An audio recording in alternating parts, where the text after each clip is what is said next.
बुद्धि ऐसा बल है जिससे हर असंभव चीज को भी जीता जा सकता है। लेकिन बुद्धिमान कौन है और कैसे बना जा सकता है? बुद्धिमान, इसका सटीक अर्थ गौतम बुद्ध की इस कहानी में मिलता है। बुद्धिमान, इंटेलिजेंट, यह ऐसा शब्द है जिसे तारीफ और तंज दोनों की अंदाज में कहा जाता। यदि कोई काम बिगड़ जाता है तो उसे तंज कसते हुए कहा जाता है कि खुद को बुद्धिमान न समझो। वहीं यदि किसी कार्य को सफलतापूर्वक कर दिया जाता है या किसी मुश्किल परिस्थिति का हल निकाल लिया जाता है तो हम कहते हैं बहुत बुद्धिमान है। लेकिन प्रश्न यह है कि वास्तव में बुद्धिमान कौन है और कैसे बना जा सकता है बुद्धिमान? बौद्ध धर्म के संस्थापक महात्मा गौतम बुद्ध के विचार और कहानियों से व्यक्ति को प्रेरणा मिलती है। गौतम बुद्ध के जीवन से जुड़ी ऐसी एक नहीं बल्कि कई कहानियां हैं जिससे कई समस्याओं का हल मिलता है। इन्हीं में एक है बुद्धिमान होने की परिभाषा। बुद्धिमान की परिभाषा और इसका सही अर्थ गौतम बुद्ध के जीवन से जुड़ी एक कहानी पर आधारित है।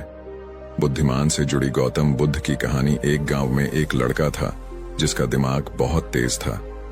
उसकी यह खासियत थी कि वह किसी भी चीज को बहुत ही आसानी और कम समय में सीख लेता था, जबकि उसी चीज को सीखने और समझने के लिए अन्य लोगों को काफी समय लग जाता था।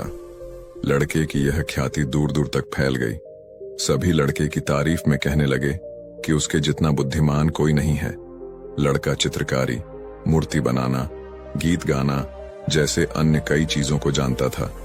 अपनी प्रसिद्धि को बढ़ाने के लिए वह अन्य काम और चीजों को भी सीखने लगा। इस तरह से उसे अपनी बुद्धिमत्ता पर अहंकार हो गया, क्योंकि वह साधारण व्यक्ति होकर कई असाधारण काम भी आसानी से करने लगा था। एक दिन लड़के का सामना भगवान गौतम बुद्ध से हुआ। लड़के को खुद पर खूब अहंकार था और इस कारण उसे किसी से ईर्ष्या नहीं होती थी, क्योंकि वह खुद को ही श्रेष्ठ समझता था। लेकिन पहली बार उसे गौतम बुद्ध को देख ईर्ष्या हुई और वह अपनी तुलना बुद्ध के साथ करने लगता है। वह देखता है कि बुद्ध के पास भिक्षा मांगने के लिए एक कटोरा है और उसके पास अपार धन। बुद्ध ने साधारण वस्त्र धारण किए थे और उसके वस्त्र कीमती थे। बुद्ध नंगे पैर थे और वह नंगे पांव जमीन पर पैर भी नहीं रखता था। इस तरह से लड़का एक नहीं बल्कि कई चीजों से गौतम बुद्ध के साथ अपनी तुलना करने लगा। हर चीज से तुलना करने के बाद वह मन ही मन सोचता है कि आखिर मैं इस भिक्षु के साथ अपनी तुलना क्यों कर रहा हूं, जबकि इसका और मेरा जीवन बिल्कुल अलग है। वहां मौजूद सभी लोग गौतम बुद्ध का सम्मान कर रहे थे। लड़का सोचने लगा कि आखिर इनमें ऐसा क्या है जो मुझ में नहीं है, जिस कारण मेरे भीतर इनके प्रति ईर्ष्या पैदा हो गई। अपने मन में चल रही जिज्ञासा को शांत करने के लिए वह बुद्ध के पास जाता है। बुद्धिमान बुद्ध के पास जाकर वह कहता है, मैं इस गांव का सबसे बुद्धिमान व्यक्ति हूं और आप अपने आसपास जो भी देख रहे हैं मैं वह सब करना जानता हूं। मैं किसी भी कार्य को बहुत कम समय में सीख लेता हूं, इसलिए सभी लोग मेरा सम्मान करते हैं। लेकिन फिर भी आपको देख मेरे भीतर ईर्ष्या पैदा हो गई। इसलिए मैं जानना चाहता हूं कि आपकी उपलब्धि क्या है। सभी आपको इतना आदर सम्मान क्यों दे रहे हैं? लड़के के सवाल का जवाब देते हुए बुद्ध कहते हैं, मेरी कोई उपलब्धि नहीं है, लेकिन तुम कह सकते हो कि मेरी यही एक उपलब्धि है। बुद्ध लड़के से पूछते हैं, क्या तुम्हें निंदा अच्छी लगती है? लड़का कहता है कि भला किसे निंदा अच्छी लग सकती है?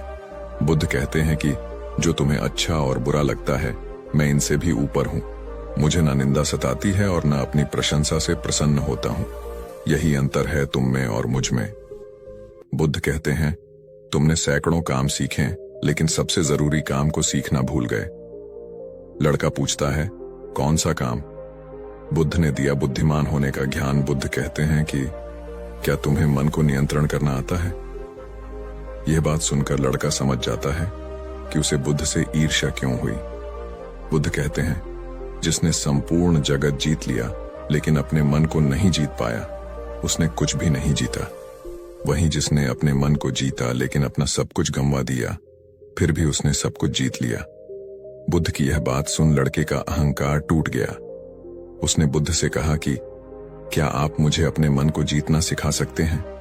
बुद्ध कहते हैं, जरूर, लेकिन इसके लिए मैं तुम्हारी सभी उपलब्धियां छीन लूंगा। लड़का कहता है, मैं तैयार हूं।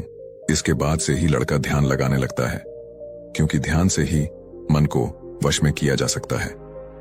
तो दोस्तों, उम्मीद करता हूं कि आपको हमारी यह वीडियो अच्छी लगी होगी तो मिलते हैं किसी और अन्य वीडियो में। जब तक के लिए आप अपना ख्याल रखें।